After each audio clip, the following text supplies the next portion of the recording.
And we're into it. Get yourself some coffee.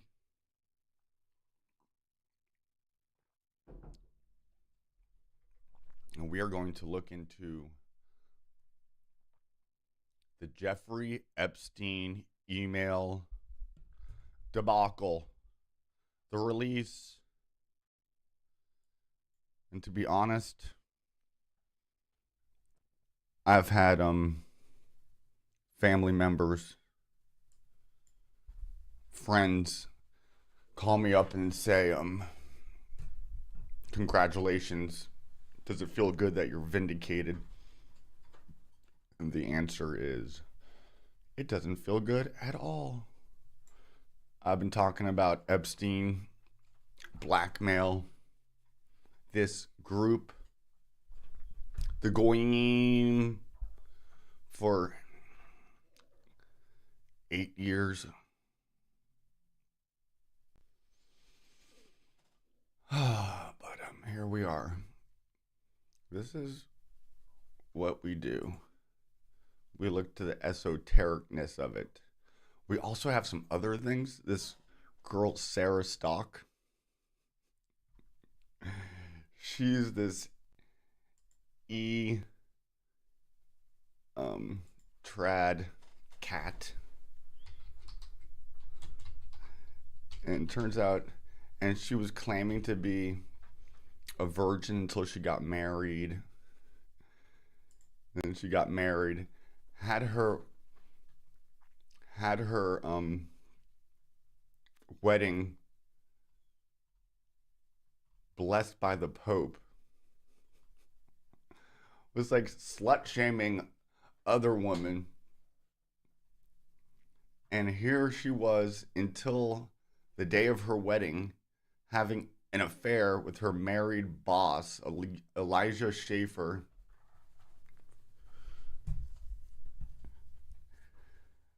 Like alcohol and drug fueled up until her wedding day. Claiming that she was a virgin. I'm not sure what arc she's gonna do. Is she going to perhaps do the whole I repent, I go to confession and forgive me? We'll see what step she takes here. Oh, my stomach's making noises. But that has to kind of do with the whole idea of things being revealed, things coming out of the dark into the light. We go to astro.com. We go to this, the chart of the moment.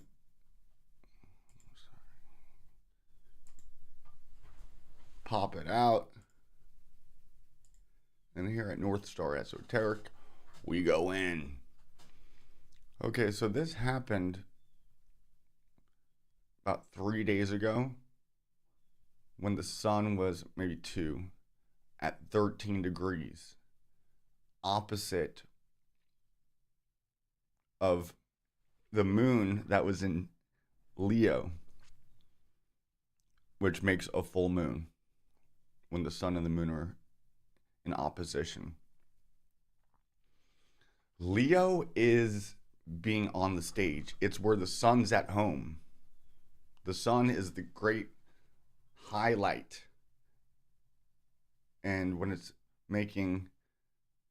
the moon is full there, the moon is about what's in the dark. It comes out at night and lights up the dark. So we have that theme of what's in the dark being lit up. Those things buried, sometimes in our subconscious, our unconscious, but on the greater world stage, those things that have been hidden from our sight or knowledge. Now, what And that's really the astrology of it. It being with the sun in Aquarius and all the personal planets, Mars, Venus, Mercury.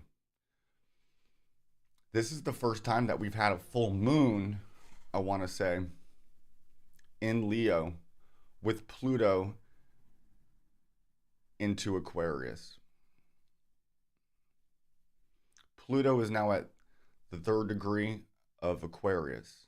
Pluto, the underworld, those a plutocracy, wealth, power, really concentrated and working in the dark. Coming to Aquarius, it's going to bring up those things and bring them to Aquarius, which is the masses,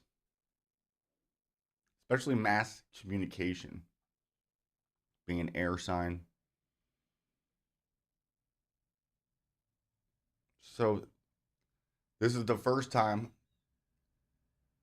that we've really experienced, and this is a good sign about what we might be able to see from Pluto in Aquarius for the next 20 years. Hopefully, corrupt groups of people being brought to the light and hopefully receiving some justice. They might not receive it from our governmental and justice departments and institutions, but the truth breaks us free. Breaking free. Aquarius. Even the truth. Knowledge. Aquarius. Knowledge of the greater scheme of things. All enveloping. Aquarius is our collective consciousness. So the collective conscious is being brought, Pluto, to the underworld and digging up what we find. And that which is not true, which is not healthy for the collective consciousness evolution going forward, falls off. It's the tower falling moment, which is Mars. The Mars card is the tarot card of the tower. And we have Mars just past Pluto when this was going on. I'll really zoom in on all this stuff. In the top right, that's stellium. And we had that stellium, and it really came together towards the end of Capricorn. And then it moved. The stellium is a gathering of all the personal planets, which is fairly rare. And they all congregated in Capricorn, which is the authority structure of people, flesh. And then all of that had to go and pass Pluto at 3 degrees in Aquarius. We just talked about what that is. The North Node right now in Pisces is perhaps cleaning up the age of Pisces. And what's the challenge in Pisces is getting through the illusion. It's Maya.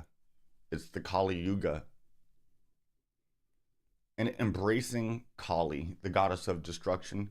Let her destroy those things that are not in line with our most authentic, true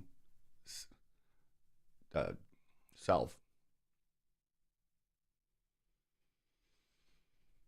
So that's really what I wanted to say about Helen D8M2J. It's good to be in Aquarius. Love and blessings. It is good to be in Aquarius. In our chart, the 11th house is the rewards that we get from our work of the 10th house. That's why it represents the golden age, as Trump tries to say that he's taking us into the golden age.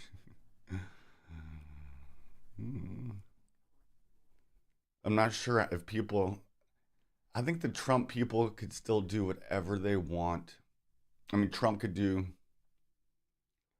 they could come out with some really heinous stuff about Trump, and I think they would just put their blinders on. I really do. Gosh, I'm looking at the YouTube live feed, and it is 3 minutes behind, maybe even more. Let me just not look at that. Let's see what's going. North Star Esoteric. I posted it, but it's not really showing the live feed.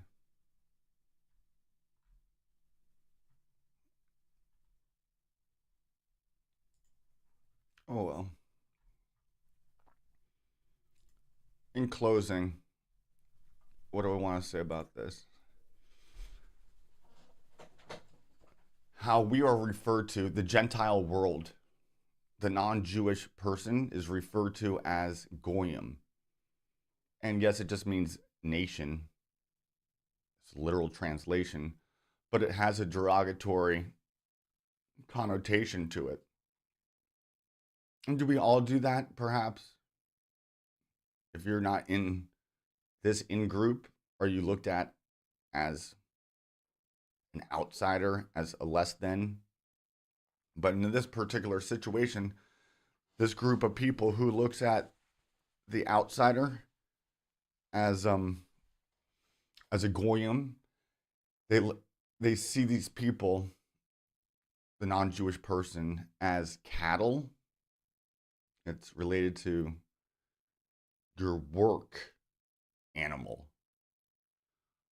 On the Sabbath, which is the seventh day of the week, which relates to the seventh age of the Messianic age, related to the age of Aquarius as we go from Pisces to Aquarius.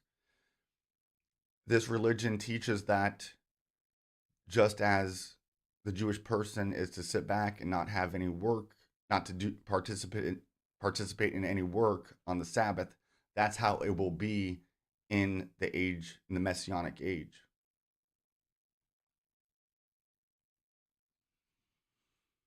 And those who are the biggest Shabbos Goy, which is the non-Jewish person who you hire or sometimes enslave, sometimes unwittingly, you have them do the work for you. Open the door, turn on the light. That's just a foreshadowing of what it will be like in the world to come. And we have references from Jeffrey Epstein's emails bringing light to that. And the poor Christian dupes, very Piscean, delusional world, they believe in their scriptures that that's the word of God, and that they were somehow grafted on as an afterthought because of this fictional Jesus character. Turning our backs on our ancestral religions and adopting the worship of a foreign god, one that is really anti-life.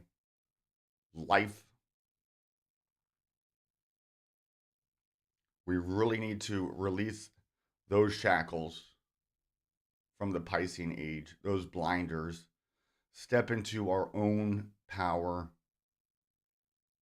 taking self-responsibility, not looking to scapegoat others, not being okay with being scapegoated ourselves. Oftentimes, white people are scapegoated for slavery, for colonialism, for finance, banking, Hollywood, Israel. But what many people don't know is that Jewish people do not identify as white. Furthermore, they hold the European responsible for lots of their persecution, namely the destruction of their second temple, which I think was really the first temple, the only temple. and then moving forward into the Holocaust. These are two things done by the Germans, the Romans, the European white person. So sometimes Jewish people, because they've mixed with the European race much, but they're Semitic, they're a unique people unto themselves. They because they're white passing, they will dump their sins onto the scapegoat, and send it off a cliff or into the woods, the outskirts, as a sacrifice to Azazel, which this is all in reference to Capricorn, the goat of Capricorn, the home of Saturn. Saturn, who is synonymous with Azazel, and then the lesser malefic, Mars, Samael. And so they say that Samael, who's kind of a demon devil angel, is our guardian angel, the Goy's guardian angel. They also refer to us as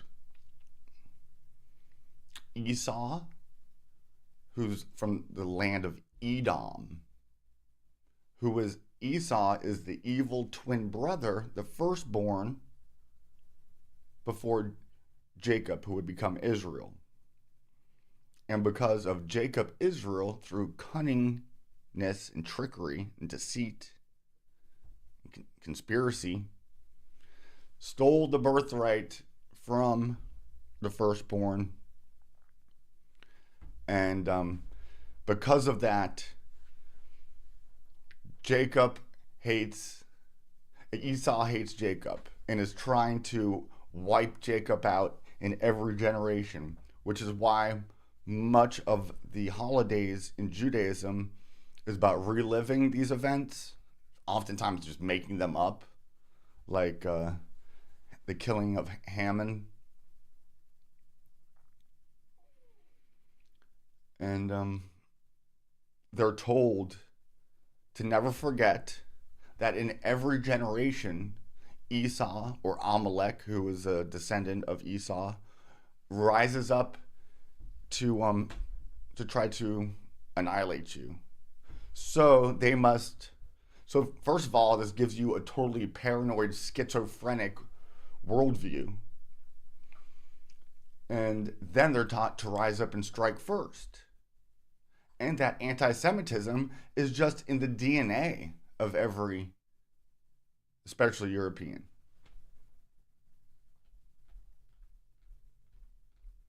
So we're not going to fight against this if we have adopted their religion.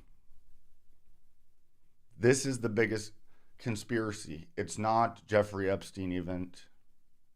That's a piece of it, a little peek into it. It's organized world Jewry's elite. And not just have they had a control over entertainment, news, media, finance, Wall Street, but governments, politicians, religion is the biggest one and weapon. So what we do is we take a historical critical view to, especially the Abrahamic faith and tradition. We'll see that it is not nearly as ancient as it claims to be. It's very specific to a certain people. And much of it is mythological and allegorical in nature. And we can perhaps pull out some wisdom in knowing that.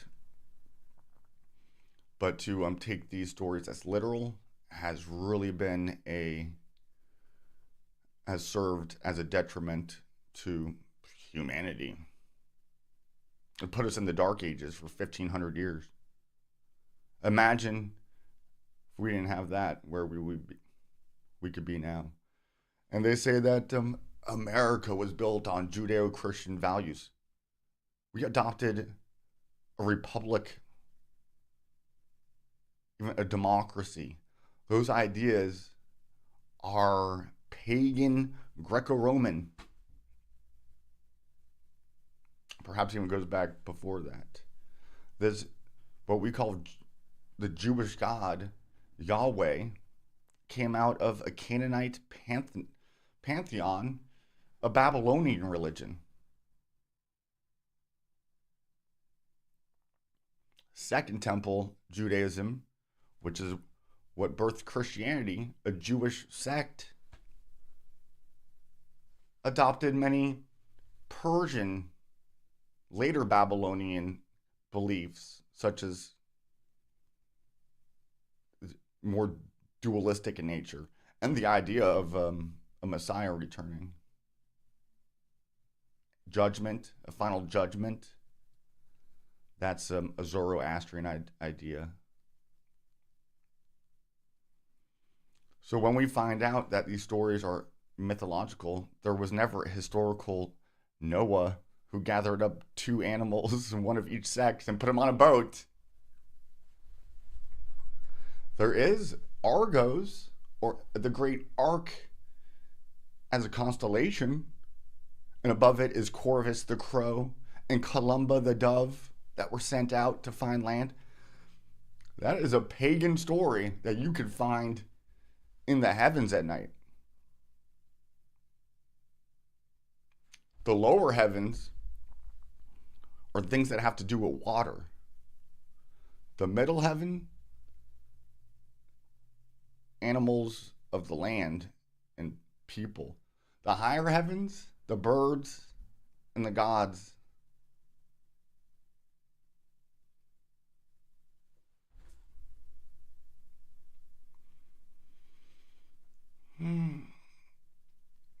I hope we've appreciated some of this esoteric stuff. Still fairly cold where I am.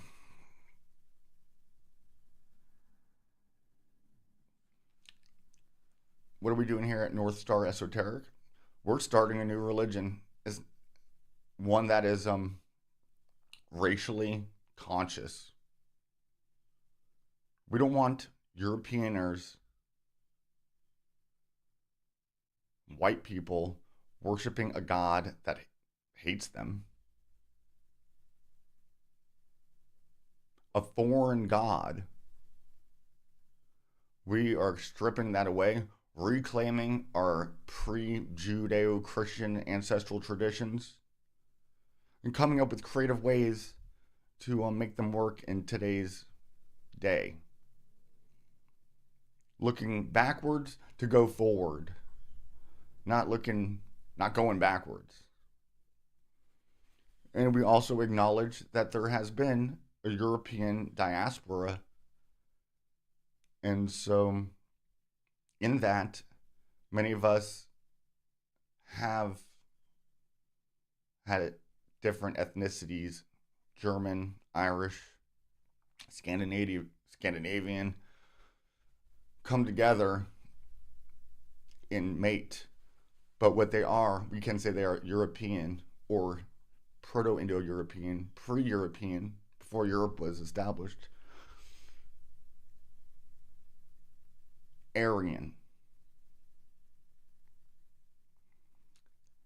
Certain people have tried to make the term Aryan anathema and all the symbols related to it, and we're reclaiming that.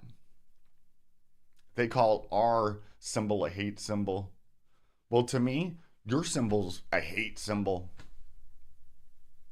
So fuck off. I do want to talk about Nick Fuentes a little bit and the arc he's on. Maybe we'll do that. We'll do that on Vril Vision. North Star Esoteric and Vril. See, I thought about just doing this on Vril Vision, period. Maybe I will do one there. Oh, we'll do a comparison to see which gets more views. I mean, I could always go deeper into the astrology of it, but I think I pretty much hit it on the head, if I do say so.